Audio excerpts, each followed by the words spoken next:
Hey everybody, this is Alex from mytradersjournal.com, and today I'm taking a look at ADI, analog devices. Barron's had a really bullish story on ADI this weekend, and you can even see, I'll flip the chart over real quickly. You can see how since the article came out after close on Friday, came out this weekend, past 2 days have been great, which means if we're getting into it now, a little bit behind, but still an opportunity if their thesis of going from now around 80 and a half up till towards 93 proves to be accurate. So what I'm looking for is how to trade options on it, where I should go with it, and excuse me. So of course I always come to the chart to start with, see where I can try to predict that it's going to be going. First thing I see is it was on a long uptrend here. I skipped this lowest drop midday, but taking most of the trend line of higher lows. Looks like maybe around 75 would be the bottom, and it's trending higher, so I like that. If it comes back down, maybe it'd stop in the 77.50 range. On the upside, still got a lot of room. I didn't draw this one very precisely, but to give an idea of where it's going, that's pretty good. Could have done a little better on that one. But really looking on a shorter term basis, let's go just for the past 3 months. So these past couple of months have been not so good for it. That chart, that line got removed, got messed up there. So it's been on a downtrend. You see the trend line of lower highs here, trend line of lower lows, not a good thing, but pulled up above the trend line as of today. And the 10-day moving average, the blue one right here, moving above the red one, which is the 20-day, that's always a bullish indicator.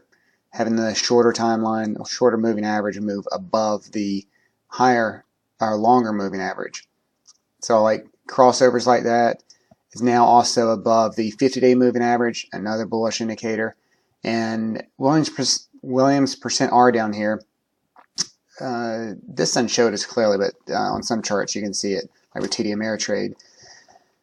They show the range at minus 80 as oversold and minus 20 as overbought. Anyway, when it comes out of that range, like for here, we'll use the example just because the line's there, minus 75, getting above that is bullish. Being up here is moot. It's really when it makes a move down and shows momentum shift. Down here, you can see where it bottomed out on Williams percent R, which might have been a good time to get in. Jumped up, came back down, again near the bottom, but the time to move is when it comes up, which it's just done. So, using all of that together, I think it's got more upside. It has that little bit of a Barron's bounce, so it could come down some more. It didn't even gap up, but come back down towards where it was before. Let people kind of get out of it or readjust their positions, then go back up. And so now that I know, I don't think it's going to go below 78-ish. Could come down to 75 where it bottomed out before. So that's my real low target that I don't think it's going to go below. That also coincides with the trend line coming up here. So I think it's going to stay higher. We'll see. Let's see what options we have over here. Looking at the 77.50 and the 80, that would put, let's go over to the spreadsheet here.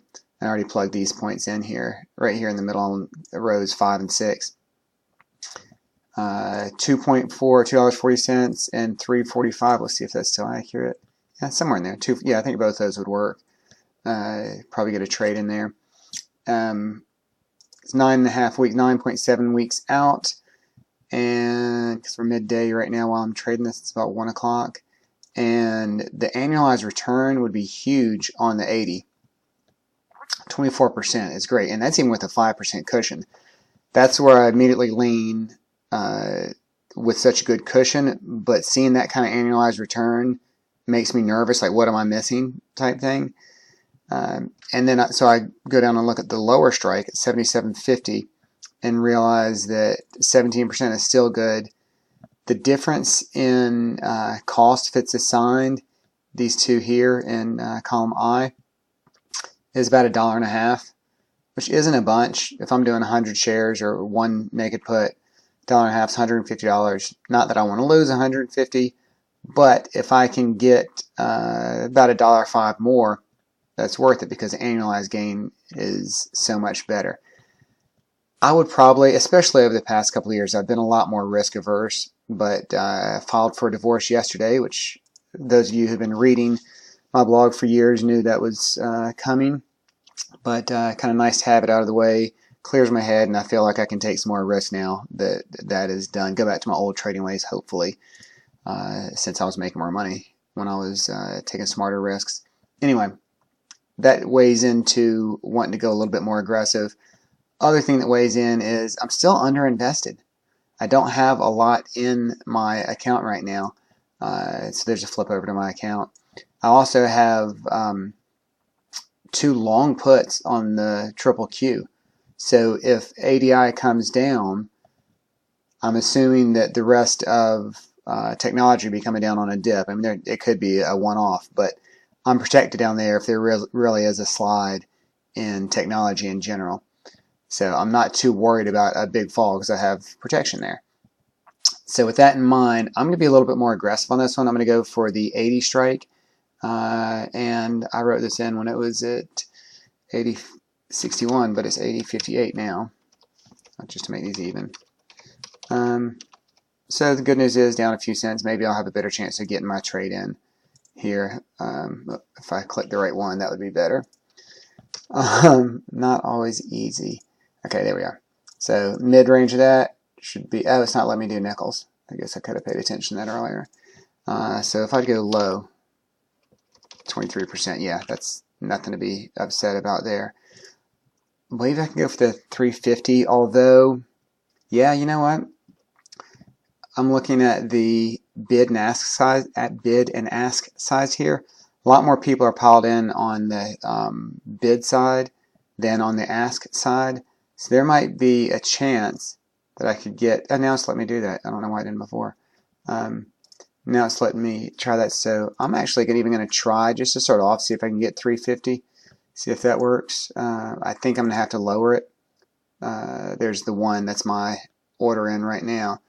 I wanted it to hit right away, but just so I don't mess around, although, you know, now it's down another penny and up a penny. I'm not being real patient while trying to do these video blogs, vlogs while trading instead of just being patient with it. Yeah, that's what I was wondering about with, I'm skipping over what I just saw. Up here where it's 345, that's not even registering down here because it doesn't do nickels.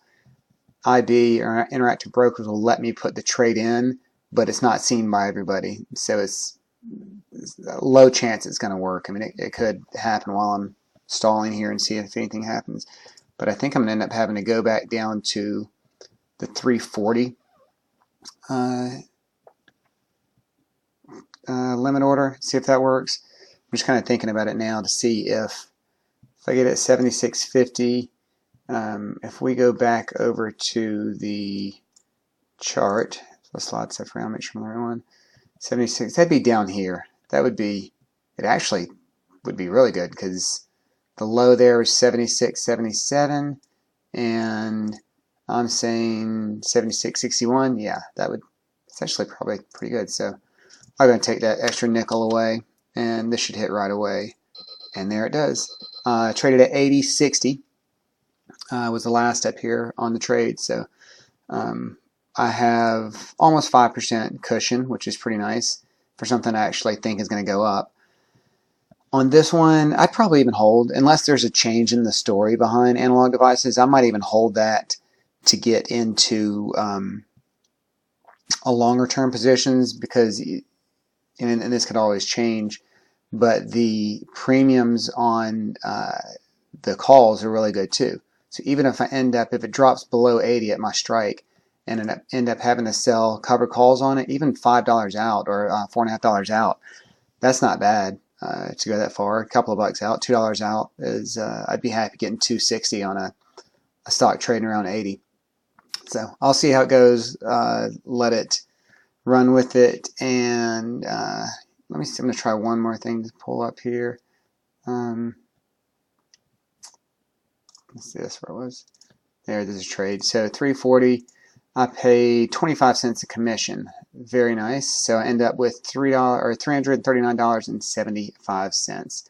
So pretty happy about that. All right, that's it for me today on this trade. Let me know if you have any questions. Write some comments in, and if you haven't yet, please subscribe. If you have any suggestions on options I should be trading, please let me know. I'm definitely open to new ideas, or if you have any other suggestions or constructive criticism, I take that. Those of you who have been reading my blog for the past 10 years know that, and I appreciate your support. Subscribe if you haven't, and see y'all soon. Bye.